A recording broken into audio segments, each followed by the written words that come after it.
if you have ever been discarded by a narcissist, and I mean truly discarded, where one day you are their favorite person and seemingly overnight you are the villain in every single story that they tell, you know that one of the most disorienting parts of this is not actually losing them. It's watching everyone around you seem to believe their version of events. Meanwhile, you're sitting there going, wait a minute, that's not what happened. I know what actually happened. I was there. Feeling the isolating, the making you feel like you're crazy feeling is exactly what this episode is about. Because the discard phase is one of the most talked about parts of narcissistic abuse, but it's also one of the least explained parts. And the most important thing to know is that the discard phase is inevitable. It was always going to happen, and there was absolutely nothing you could have done differently to prevent it from happening. And that doesn't make it hurt less, but I do think it's important to understand because so much of the pain that comes from the discard phase is us trying to figure out what we did wrong or what we could have done to make them behave this way. And the answer is nothing. The narcissist was always going to get there eventually. You just happened to be the person that they were surrounding themselves with when it finally did happen. By the end of this episode, you are going to understand what actually happens during the discard phase. You're going to understand why people believe the narcissist version of events and what to do with that. And you're going to have the one task that I think is one of the most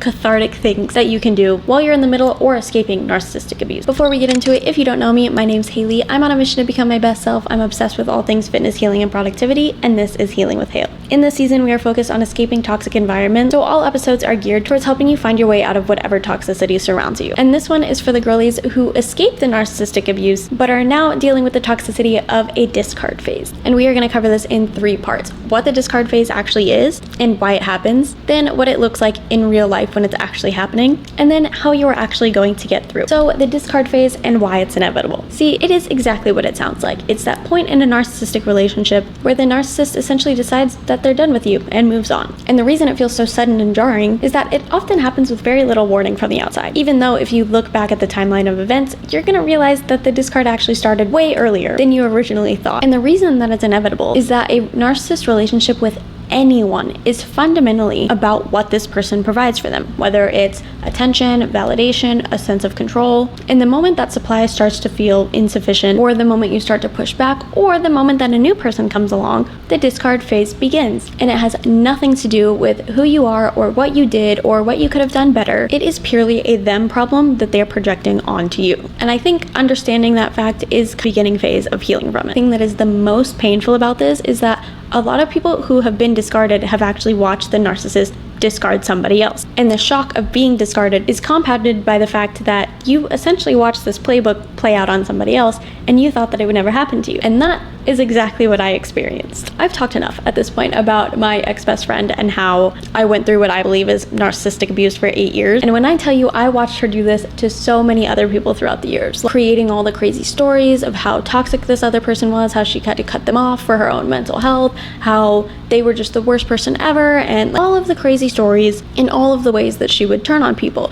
And yet I thought that I was special and that she would never do that to me because our friendship was so different, and these other people must have actually done something to deserve what she was saying about them. And lo and behold, the moment that I filed a police report on her and that our friendship was over, next thing I knew, I was hearing all of these crazy stories about how I was the problem and how toxic and horrible and evil I actually was. And it wasn't even as shocking that she was doing it, it was more shocking that I had seen her do it before and I still wasn't prepared for the situation when it happened to me. So let's talk about what the discard phase actually looks like. There are a few things that I want to specifically name here because I think it kind of helps you feel a little bit less crazy when there's a name to the phase. So first we have the smear campaign. And this is the one that I think most people experience, and it also does the most damage because the narcissist will get ahead of the narrative and they will always do it so fucking fast. And they're very good at it because they have been managing their image and crafting stories about other people for their entire lives. So by the time you even realize what's going on, they have already talked to every single mutual friend and every person who has literally even met you once, and they are telling this elaborate story about how they're the victim and how you are the problem. And the worst part is that whatever flavor of the story they're using, whether they're calling you toxic or ungrateful or a liar, whatever it is,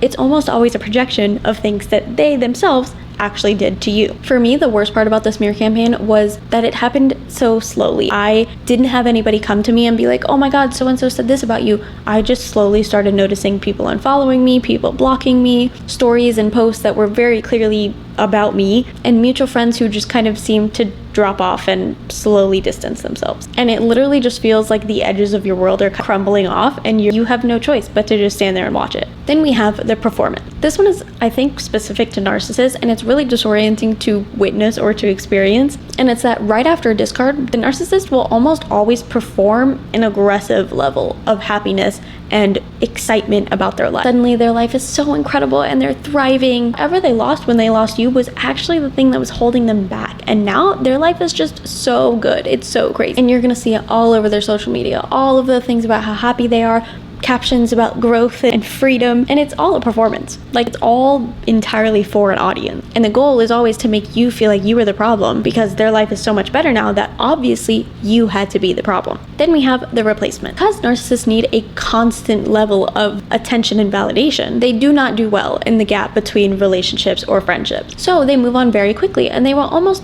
always make sure that you know about it. And it's because they cannot sit in the discomfort of losing the supply that they get from somebody else, which is also a part of their image management. So if they move on very quickly, they think that it makes it look like, oh, see how fast somebody else wanted me? Obviously, I wasn't the problem. People are just flocking towards me. Then we have the hoover. And I think this one might be specific to more romantic relationships. Personally, I didn't experience this in a friendship, but I have seen this happen. And I do think that it catches people off guard, because after all of these things that the narcissist might say about you, is going to post about you, going to tell everybody else about you, sometimes they come back. And it usually happens when their new supply isn't giving them what they need. So they might reach out and act like nothing ever happened. They might be like, I just miss you. I've just been thinking about you. And it can be so insane because you've essentially already grieved this relationship. And then here they come back from the dead, and they're trying to make you think that all of the things that they just did were just because they loved you so much that they just didn't know how to handle it. So they had to just start the smear campaign and all of the crazy things that they did after the discard.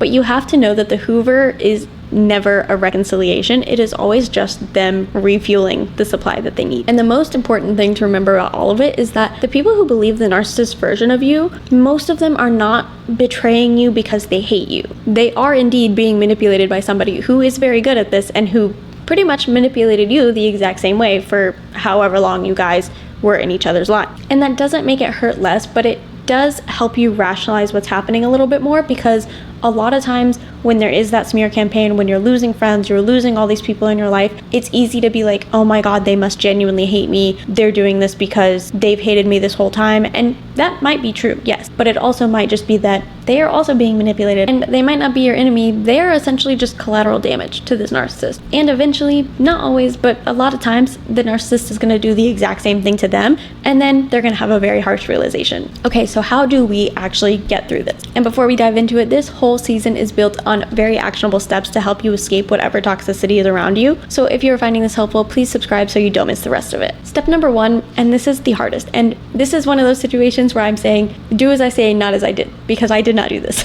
You have to stop trying to correct the narrative publicly. And I know that every instinct is to defend yourself, and trust me when I say I did, and I do obviously still talk about the situation, and I'm not one who's ever going to shy away from explaining what happened, because if it happened, and I think that there is some value in sharing your story, but I think that there's a difference from sharing your story and going out to defend your point of view, which I also did, and I'm not like most proud of it. And the narcissist is almost always counting on you to react and to try to publicly defend yourself. And so then whatever you post or whatever you try to publicly defend just becomes more content for them in their smear campaign. So it is true that the most powerful thing you can do, as hard as it fucking is to just let silence be your answer and to try to just let time do whatever it's gonna do. Step number 2 is to let the people go. This means anybody who believed the narcissist without coming to you first, without asking your side, without giving you the benefit of the doubt, even though these people are being manipulated, you don't need to keep them in your life. You don't need to try to make them see your side or to try to prove yourself to them, because these people have all shown you exactly how much they trust you. Because the fact that they were willing to trust this narcissist